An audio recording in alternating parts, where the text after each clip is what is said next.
Welcome to the Genius Factory. Enjoy the video. Hello everyone. In this video, I will explain how to use Figma for UX design. Figma is a fantastic, cloud-based tool that has revolutionized how designers collaborate and create user experiences. It's perfect for everything from initial wireframes to high-fidelity prototypes. We'll cover its core features, how to build interactive prototypes, and best practices for team collaboration. Get ready to streamline your design workflow and bring your UX visions to life with ease. When you begin designing in Figma, you'll primarily use frames to define your screen sizes, much like artboards. Figma's robust vector editing tools allow you to create any custom shape or icon you need with precision.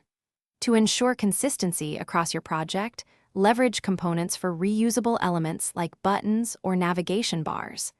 Applying styles for colors, text, and effects will help you maintain a cohesive visual language throughout your entire user interface, saving you valuable time.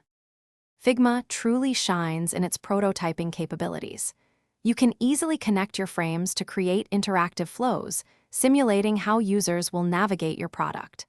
Add engaging animations and transitions to make your prototypes feel incredibly realistic and dynamic. Sharing your work is simple. Generate a link to gather feedback from stakeholders and conduct user testing. The real-time collaboration feature allows multiple team members to work simultaneously on the same design file, fostering seamless teamwork and communication. For developer handoff, Figma provides an inspect panel where developers can view all design specifications, including measurements and code snippets, directly.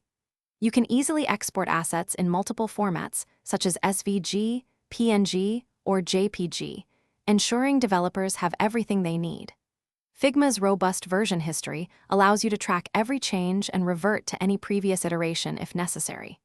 Remember, UX design is an iterative process. Continuously gather feedback and refine your designs to create the best possible user experience.